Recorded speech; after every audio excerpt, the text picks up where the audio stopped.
PNM sells out to the rich, an editorial by Professor Dr. Selwyn Cudjoe. The People's National Movement came into being against the backdrop of the representatives of black and brown people who met in Bandung, Indonesia, to oppose colonialism.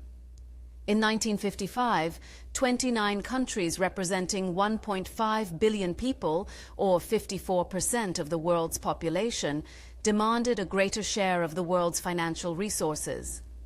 Energized by a tidal wave of positive action, Eric Williams returned to Trinidad in 1955, acknowledging that colonialism was the enemy of his people. On June 21, 1955, in front of 10,000 people, he declared, "I stand before you tonight, and therefore before the people of the British West Indies, the representative of a principle, a cause, and a defeat. The principle is the principle of intellectual freedom. The cause is the cause of the West Indian people. The defeat is the defeat of appointing local men to high office."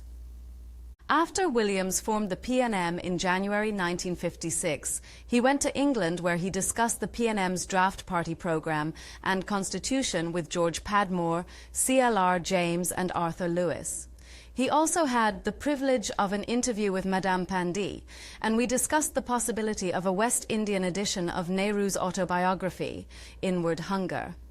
3 years after TNT became a republic, Williams advised, "Build the nation of Trinidad and Tobago, bringing in all the races, acknowledging all their contributions, elevating lowly castes, dignifying despised colors, achieving a syncretism here and a new autonomy there, raising up the poor and the lowly and giving them a positive stake in our society." PNM Annual Convention, September 29, 1979. The leader of our grief and sorrow became Prime Minister in 2015.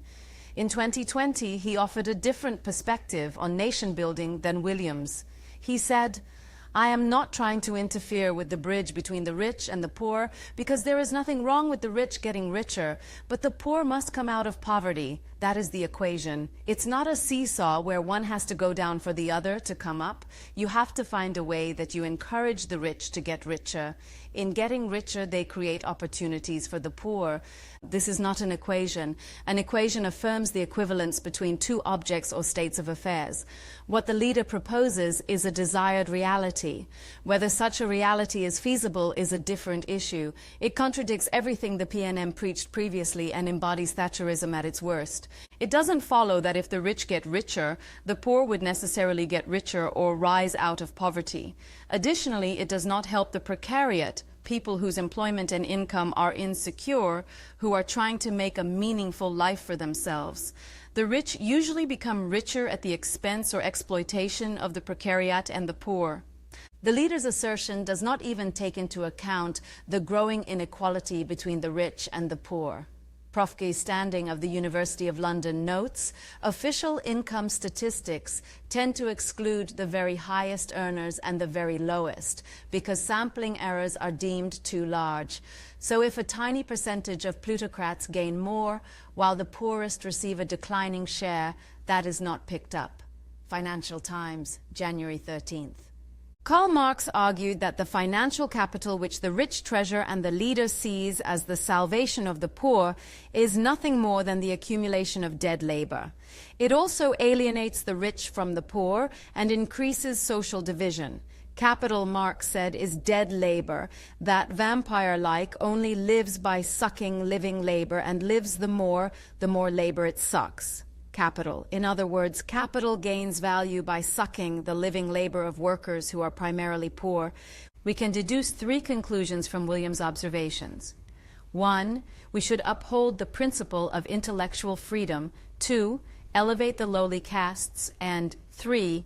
Raise up the poor by giving them a positive stake in the society. We can do so only by breaking down the bridge between the rich and the poor. Now that the infamy is done and the pieces of silver distributed among the betrayers, where have the latter taken the shattered remnants of the party that Williams, James, Winston Mahabir, Gerard Montano, and the surging masses built from below? They have delivered the remnants of the party into the laps of the rich, thereby creating a plutocracy, a party of of the rich, by and for the rich. This is a tectonic shift for a party that poor people built. It may explain why the leader pushed so hard to place Stuart Young at the head of the PNM and the government, a classic case of the wealthy governing the poor. Can the poor and lowly ever recapture their party?